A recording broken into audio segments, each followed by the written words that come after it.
सुप्रभात विद्यार्थियों आप सबका स्वागत है आपके अपने YouTube चैनल पर Hindi classes NCERT and CBSE for Medhavi Kaushik. देखिए विद्यार्थियों, आज हम बहुत ही महत्वपूर्ण प्रकरण वो कहेंगे अलंकार व अलंकार के भेद। इससे पहले जो वीडियो बनाई थी विद्यार्थियों, उसमें मैं बताया था कारक व कारक के भेद अंतर। मुझे उम्मीद है विद्यार्थियों आप सबने वो वीडियो देखी होगी, आपको कारक व कारक समझ में आ गए होंगे और व्याकरण में उनसे संबंधित प्रश्न आपको भी गलत नहीं करेंगे। इसी प्रकार आज जो है वो है अलंकार व अलंकार के भेद। वास्तव में अलंकार क्या होता है, अलंकार कितने भेद होते हैं, उससे संबंधित ये वीडियो विद्यार्थियों आपके सामने लेके आया हूं मैं। अलंकार की परिभाषा क्या होती है, अलंकार कितने भेद होते हैं, कहाँ कहाँ कौन सा भेद उपयोग होता है, उसको कई बातें जो है वो आप इस वीडियो में देखेंगे विद्यार्थियों जैसा कि आपको पता है हिंदी पढ़ाने का एक ही उद्देश्य है कि आपको साथ साथ में याद हो। तो मैं चाहूँगा इस वीडियो को देखने के बाद में जो भी स्टूडेंट इस वीडियो को देखे उनको अलंकार याद हो जाए और वो पेपर के अंदर कभी भी अलंकार संबंधित प्रश्न गलत न करे। विद्यार्थियों जैसा कि आपको पता है मेरा नाम मेधावी कौशिक है और मैं हनुमानगढ़ टाउन का रहने वाला हूँ। ये मेरे कॉन्टैक्ट नंबर है, मोबाइल नंबर है। आप अगर मुझसे कुछ पूछना चाहते हैं तो इन पर फ़ोन कर सकते हैं, व्हाट्सअप कर सकते हैं और कमेंट बेस में लिख सकते हैं। यथासंभव मैं आपके प्रश्नों का जवाब देता रहता हूँ। तो आप में से कईयों ने कहा था कि अलंकार और छंद का आइए, तो मैं अलंकार का उसके बाद में बताऊँगा आपको छंद। तो देखिए विद्यार्थियों अलंकार क्या होता है। सबसे पहले तो देखिए मैं ये मानता हूँ आपके सामने कि आज का टॉपिक क्या है, वो है आपके सामने अलंकार।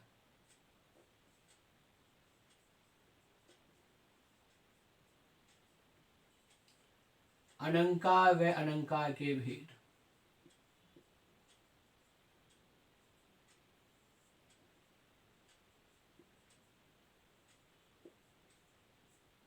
दो चीज यहाँ पर पढ़ेंगे आज, एक तो अलंकार पढ़ेंगे, दूसरा अलंकार के भेद पढ़ेंगे। देखिए विद्यार्थियों सबसे पहले तो आप याद कीजिए साथ साथ में, क्योंकि उद्देश्य यही है कि आपको साथ साथ में याद हो। देखिए अलंकार, सबसे पहली बात तो अलंकार क्या चीज होती है,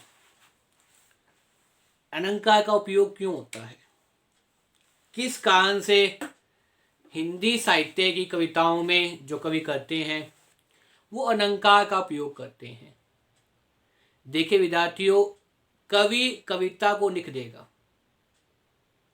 कविता लिखने के बाद में आप उस कविता को क्यों पढ़ेंगे, आप उस कविता का क्यों अध्ययन करेंगे, आप उस कविता में क्यों रुचि लेंगे, ये चीज जागृत करने के लिए, ये चीज बताने के लिए, ये चीज पाठ को समझाने के लिए कवि किस विधा का उपयोग करता है, अलंकार का उपयोग करता है।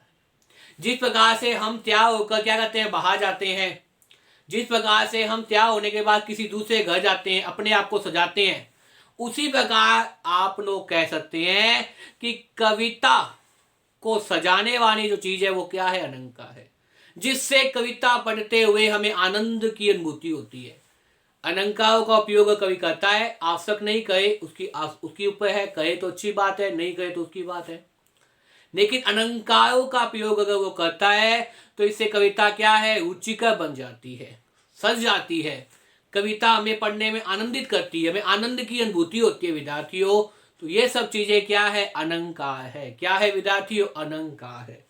अब जहां तक बात करें विद्यार्थी आपके सामने अलंकार की, देखिए अलंकार जो शब्द है वो आपके सामने दो शब्दों से मिलकर बना है। कितने शब्दों से मिलकर विद्यार्थियों याद कर लीजिए, दो शब्दों से मिलकर बना है। कौन कौन से दो शब्द है वो, एक तो देखिए अनम और दूसरा क्या है, कार। जहां तक अलंकार की बात करें, अलंकार शब्द दो शब्दों से मिलकर बना है। याद कीजिए साथ साथ में, अलंकार शब्द दो शब्दों से मिलकर बना है। अलंकार शब्द दो शब्दों से मिलकर बना है। पहला शब्द क्या है, अनम, दूसरा क्या है, कार। पहला क्या है, अमन, दूसरा क्या है, कार। देखिए विद्यार्थियों कुछ भी नहीं किया, मैंने अलंकार का विच्छेद किया है। ये उपवाणी जो अपने पास ये क्या करती है, मैं का उच्चारण करती है। जो अनुस्वार है, अनुस्वार उपवन, वो किसका उच्चारण करता है, मैं का करता है हमेशा।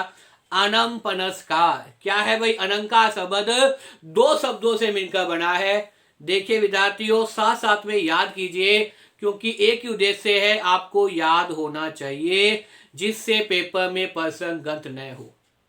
इन चीजों को साथ साथ में नोट भी करते हैं ना बाद में, लेकिन साथ साथ में भी याद कीजिए, क्योंकि उद्देश्य है आपको याद होना चाहिए। तो अलंकार शब्द दो शब्दों से मिलकर बना है, याद कर लीजिए, अनम पनस्कार। अब देखिए अनम का अर्थ क्या होता है, इसका अर्थ होता है आपके सामने शोभा। इसका मतलब क्या होता है भाई, शोभा। और का मतलब क्या होता है, प्रदान करना। का मतलब क्या होता है विद्यार्थियों, प्रदान करना। इसका अर्थ क्या है, अनम का अर्थ क्या बताया मैंने, शोभा। और का अर्थ मैंने क्या बताया, प्रदान करना। देखिए दोबारा सुनिए, अलंकार शब्द दो शब्दों से मिलकर बना है, एक तो है अनम और एक है कार। अनम का मतलब क्या होता है, आप समझ जाइए, शोभा, सजाना, चमत्कार। इसको दूसरे शब्दों में आप क्या कर सकते हैं, चमत्कार। शोभा कह दीजिए या कह दीजिए चमत्कार। का मतलब क्या हो जाएगा, प्रदान करना। का मतलब क्या हो जाएगा विद्यार्थियों, प्रदान करना। का मतलब क्या हो जाएगा, प्रदान करना। देखिए अनम का मतलब मैंने बताया, अनम का मतलब क्या होता है, अर्थ या चमत्कार। का मतलब क्या है, प्रदान करना। तो कविता में, कविता कह दीजिए काव्य में, काव्य में जो तत्व कविता को सजाने का काम करते हैं, जो तत्व कविता में चमत्कार पूर्ण करने का काम करते हैं, वे ही क्या कहते हैं, अलंकार कहलाते हैं। जो शब्द, देखिए विद्यार्थियों परिभाषा क्या हो जाएगी अलंकार की, अलंकार की परिभाषा की बात करें जहां तक, इसके बाद में क्या, अलंकार की परिभाषा याद कर लीजिए साथ साथ में। अलंकार की परिभाषा क्या है, परिभाषा, जो शब्द काव्य में, जो शब्द काव्य में, काव्य का मतलब यहाँ पे किससे लूंगा मैं, कविता से लूंगा विद्यार्थियों। काव्य का यहाँ पे अर्थ क्या है, कविता से है। जो शब्द काव्य में चमत्कार को उत्पन्न कर दे, जो शब्द काव्य में चमत्कार को उत्पन्न कर दे, जो शब्द काव्य में चमत्कार को उत्पन्न कर दे, जो शब्द काव्य में चमत्कार को उत्पन्न कर दे, वे शब्द अलंकार कहलाते हैं। वे शब्द अलंकार कहलाते हैं। वे शब्द अलंकार कहलाते हैं। देखिए